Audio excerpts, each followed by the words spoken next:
ನಾರಾಯಣಂ ಸುರಗುರುಂ ಜಗದೇಕನಾಥಂ ಭಕ್ತಪ್ರಿಯಂ ಸಕಲಲೋಕನಮಸ್ಕೃತಂ ಚ ತ್ರೈಗುಣ್ಯವರ್ಜಿತಮಜಂ ವಿಭುಮಾದ್ಯಮೀಶಂ ವಂದೇ ಭವಗ್ನಮರಾಸುರಸಿದ್ಧವಂದ್ಯಂ ವ್ಯಾಸಂ ವಸಿಷ್ಠನಪ್ತಾರಂ ಶಕ್ತೇಃ ಪೌತ್ರಂ ಅಕಲ್ಮಷಂ ಪರಾಶರಾತ್ಮಜಂ ವಂದೇ ಶುಕತಾತಂ ತಪೋನಿಧಿಂ. ಶ್ರೀ ಗುರುಭ್ಯೋ ನಮಃ. ಹರಿ ಓಂ. ವಿಷ್ಣು ಸಹಸ್ರನಾಮ ಸ್ತೋತ್ರದ 65ನೆಯ ಶ್ಲೋಕದ ಚಿಂತನೆಯನ್ನು ಇವತ್ತು ಮಾಡೋಣ. ಶ್ರೀದ ಶ್ರೀಶ ಶ್ರೀನಿವಾಸ ಶ್ರೀನಿಧಿ ಶ್ರೀವಿಭಾವನ ಶ್ರೀಧರ ಶ್ರೀಕರ ಶ್ರೇಯ ಶ್ರೀಮಾನ್ ಲೋಕತ್ರಯಾಶ್ರಯ. ಭಗವಂತನನ್ನ ಶ್ರೀದಃ ಅಂತ ಕರೀತಾರೆ. ಶ್ರೀದ ಭಗವಂತ ಶ್ರಿಯಂ ದದಾತಿ ಇತಿ ಶ್ರೀದಃ, ಸಂಪತ್ತನ್ನ ಭಕ್ತರಿಗೆ ಕೊಡುತ್ತಾನೆ. ಬೇಡಿದ ಇಷ್ಟಾರ್ಥವನ್ನ ಪರಮಾತ್ಮ ಅನುಗ್ರಹಿಸ್ತಾನೆ ಅನ್ನುವುದಕ್ಕಾಗಿ ಭಗವಂತನನ್ನ ಶ್ರೀದ ಅಂತ ಕರೀತಾರೆ. ಶ್ರೀ ಅನ್ನೋದಕ್ಕೆ ಇಂದ್ರಿಯಗಳು ಅಂತಲೂ ಅರ್ಥ. ನಮ್ಮೆಲ್ಲ ಇಂದ್ರಿಯಗಳಿಗೆ ಪಟುತ್ವವನ್ನು, ಸಾಧನ ಮಾಡುವಂತಹ ಸಾಮರ್ಥ್ಯವನ್ನು ಕೊಡ್ತಾನೆ ಭಗವಂತ. ಆದ್ದರಿಂದ ಆ ಪರಮಾತ್ಮ ಶ್ರೀದಃ ಅಂತ. ಇನ್ನೊಂದು ಚಮತ್ಕಾರದ ಅರ್ಥ ಸತ್ಯಸಂಧ ತೀರ್ಥರು ತಿಳಿಸ್ತಾರೆ. ಶ್ರಿಯೈ ರುಕ್ಮಿಣ್ಯೈ ಪ್ರದ್ಯುಮ್ನಂ ದದಾತಿ ಇತಿ ಶ್ರೀದಃ. ಶ್ರೀದೇವಿಗೆ ಅಂದರೆ ರುಕ್ಮಿಣೀ ದೇವಿಗೆ ಪ್ರದ್ಯುಮ್ನನೆಂಬ ಪುತ್ರನನ್ನು ಅನುಗ್ರಹಿಸುತ್ತಾನೆ. ಆದ್ದರಿಂದ ಭಗವಂತ ಶ್ರೀದಃ. ಪರಮಾತ್ಮ ಎಲ್ಲವನ್ನ ಕೊಡ್ತಾನೆ. ಎಲ್ಲವೂ ತಾನಾಗಿಯೇ ನಮ್ಮ ಬಳಿಗೆ ಬರುವಂತೆ, ನಾವು ಸಾಧನ ಮಾಡಲಿಕ್ಕೆ ಅನುಕೂಲವಾಗುವಂತೆ ಮಾಡುತ್ತಾನೆ ಭಗವಂತ. ಆದ್ದರಿಂದ ಆ ಪರಮಾತ್ಮನನ್ನು ನಾವು ಶ್ರೀದಃ ಅಂತ ಸ್ತೋತ್ರ ಮಾಡುತ್ತೇವೆ. ಶ್ರೀಶಃ ಪರಮಾತ್ಮ ಶ್ರಿಯಃ ಶಂ ಯಸ್ಮಾತ್. ಲಕ್ಷ್ಮೀದೇವಿಗೆ ಶಂ, ಶಂ ಅಂದರೆ ಸುಖ ಅಂತ ಅರ್ಥ. ಆ ಲಕ್ಷ್ಮೀದೇವಿಗೆ ಸುಖ, ಸಂತೋಷ ಅದು ಯಾರಿಂದ? ನಿತ್ಯಳಾದಂತಹ ಲಕ್ಷ್ಮೀದೇವಿ ಪರಮಾತ್ಮನ ಬಳಿಯಲ್ಲಿ ಇದ್ದು ಅವನ ಸೇವೆ ಮಾಡಿದಾಗ ಅವಳಿಗೆ ಸಂತೋಷ. ಆ ಪರಮಾತ್ಮನ ಅನುಗ್ರಹದಿಂದ ಸಂತೋಷವನ್ನು ಪಡೆಯುವ ಶ್ರೀದೇವಿ. ಶ್ರಿಯಃ ಶಂ ಸುಖಂ ಯಸ್ಮಾತ್ ಇತಿ ಶ್ರೀಶಃ. ಅಥವಾ ಶ್ರೀದೇವಿಗೆ ಈಶ, ನಮ್ಮ ಎಲ್ಲ ಇಂದ್ರಿಯಗಳಿಗೆ ಒಡೆಯ ಅನ್ನುವುದಕ್ಕಾಗಿಯೂ ಪರಮಾತ್ಮನನ್ನು ಶ್ರೀಶಃ ಅಂತ ಕರೀತೇವೆ. ಶ್ರೀನಿವಾಸ, ನಿವಾಸ ಅಂದರೆ ಆವಾಸ ಸ್ಥಾನ, ಮನೆ ಅಂತ. ಶ್ರೀದೇವಿ ಪರಮಾತ್ಮನ ವಕ್ಷಸ್ಥಲದಲ್ಲಿಯೂ ಇದ್ದಾಳೆ. ಜೊತೆಗೆ ಪರಮಾತ್ಮನ ತೊಡೆಯ ಮೇಲೆ ಆಸೀನಳಾಗಿದ್ದಾಳೆ. ನರಸಿಂಹದೇವರ ದಿವ್ಯವಾದ ರೂಪವನ್ನು, ನಾರಾಯಣನ ದಿವ್ಯವಾದ ರೂಪವನ್ನು ನಾವು ನೋಡಿದಾಗ ತೊಡೆಯ ಮೇಲೆ ಲಕ್ಷ್ಮೀದೇವಿ ಕುಳಿತುಕೊಳ್ಳುವಂತಹ ಒಂದು ದಿವ್ಯವಾದ ಭಂಗಿಯನ್ನು ನಾವು ನೋಡುತ್ತೇವೆ.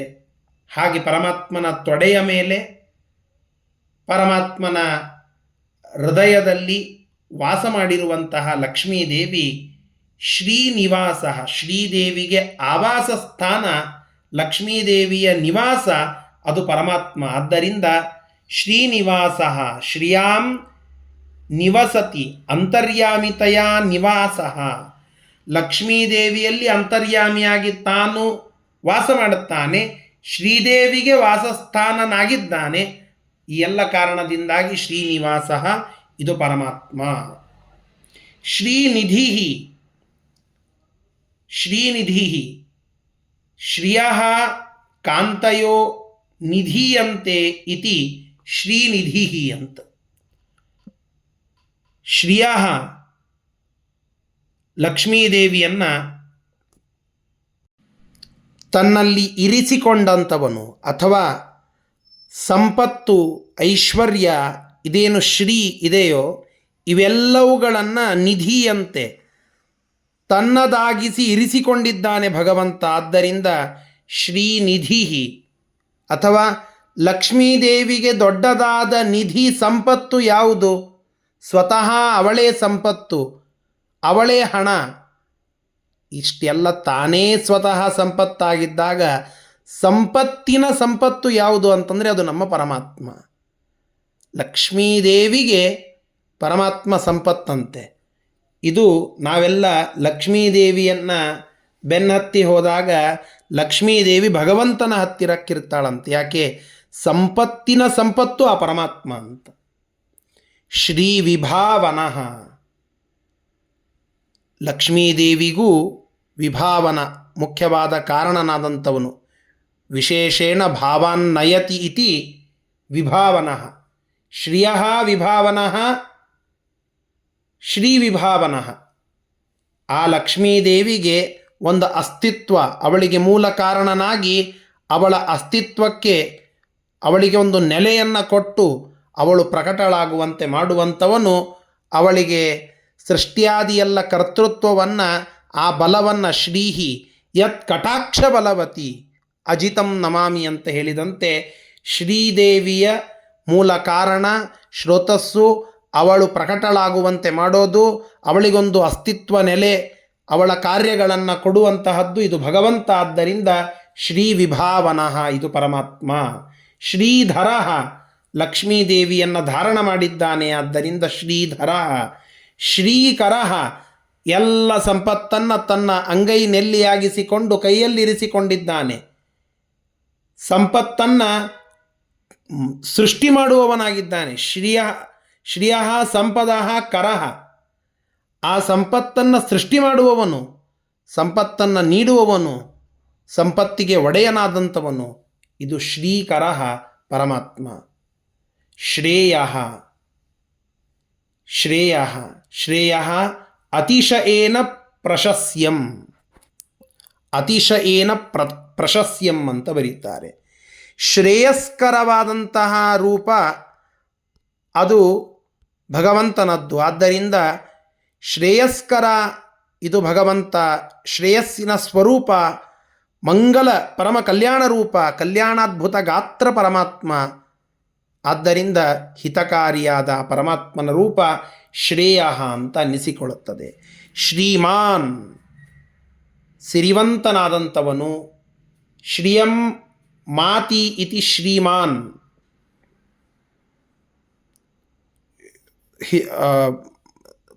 ಶ್ರೀದೇವಿಯನ್ನು ತನ್ನಲ್ಲಿ ಉಳ್ಳವನು.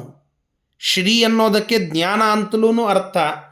ಆ ಜ್ಞಾನವನ್ನು ತಂದುಕೊಡುವವನು, ಅದಕ್ಕೆ ಒಂದು ಸಮ್ಮಾನವನ್ನು ಮಾಡುವವನು, ಅದಕ್ಕೊಂದು ಆಶ್ರಯನಾದಂಥವನು. ಆದ್ದರಿಂದ ಶ್ರೀಮಾನ್ ಅಂತ ಅನ್ನಿಸಿಕೊಳ್ಳುತ್ತಾನೆ ಭಗವಂತ. ಲೋಕತ್ರಯಾಶ್ರಯ, ಲೋಕತ್ರಯಗಳಿಗೆ ಆಶ್ರಯನಾಗಿದ್ದಾನೆ ಪರಮಾತ್ಮ. ಆದ್ದರಿಂದ ಲೋಕತ್ರಯಾಶ್ರಯ ಇದು ಪರಮಾತ್ಮ. ಆದಿ ಮಧ್ಯ ಅಂತ ಎಲ್ಲ ಲೋಕಗಳಿಗೂ ಒಡೆಯ, ಬ್ರಹ್ಮಾಂಡವನ್ನು ಧಾರಣ ಮಾಡಿದಂತಹ ಅಪ್ರತಿಮವಾದ ಶಕ್ತಿ, ಪ್ರಚಂಡವಾದ ಒಂದು ಶಕ್ತಿ ಅದು ಭಗವಂತ. ಆದ್ದರಿಂದ ಲೋಕತ್ರಯಾಶ್ರಯ ಇದು ಪರಮಾತ್ಮ. ಇನ್ನೊಂದು ವಿಶೇಷ ಅರ್ಥವನ್ನು ಹೇಳುತ್ತಾರೆ. ಲೋಕ ಅನ್ನೋದಕ್ಕೆ ನಮ್ಮ ದೇಹ ಅಂತ ತಿಳಿದುಕೊಂಡಾಗ ಲಿಂಗದೇಹ, ಅನಿರುದ್ಧ ದೇಹ, ಸ್ಥೂಲ ದೇಹ, ಈ ಮೂರನ್ನು ಉಳ್ಳಂತಹ ಜೀವ. ಈ ಜೀವನಿಗೆ ಆಶ್ರಯವನ್ನು ಕೊಡುತ್ತಾನೆ, ಅವನಿಂದ ಕಾರ್ಯಗಳನ್ನು ಮಾಡಿಸಿ ಅವನಿಗೆ ಆಸರೆಯಾಗಿದ್ದಾನೆ. ಆದ್ದರಿಂದ ಲೋಕತ್ರಯಗಳಿಗೆ ಆಸರೆ, ಮೂರು ಲೋಕದ ಆಸರೆ ಇದು ಪರಮಾತ್ಮ ಅನ್ನುವ ಧಾಟಿಯಲ್ಲಿಯೂ ಲೋಕತ್ರಯಾಶ್ರಯ ಅನ್ನುವ ಶಬ್ದ ಪರಮಾತ್ಮನನ್ನು ತಿಳಿಸ್ತದೆ. ಇಂತಹ ಪರಮಾತ್ಮನ 10 ನಾಮಗಳು, ಈ 10 ನಾಮಗಳಿಂದ ಸ್ತುತ್ಯನಾದ ಪರಮಾತ್ಮ ನಮ್ಮನ್ನು ರಕ್ಷಿಸಲಿ. ವಿಶೇಷವಾಗಿ ಶ್ರೀನಿವಾಸ ದೇವರ ಒಂದು ಹೆಸರಿನ ಅರ್ಥವನ್ನು ತಿಳಿದುಕೊಂಡಿದ್ದೇವೆ. ಆ ತಿರುಪತಿಯ ತಿಮ್ಮಪ್ಪ ಶ್ರೀನಿವಾಸ ನಮ್ಮನ್ನು ರಕ್ಷಿಸಲಿ ಅಂತ ಈ ಮೂಲಕ ಪ್ರಾರ್ಥನೆಯನ್ನು ಮಾಡೋಣ. ಶ್ರೀಕೃಷ್ಣಾರ್ಪಣಮಸ್ತು. ಹರಯೇ ನಮಃ.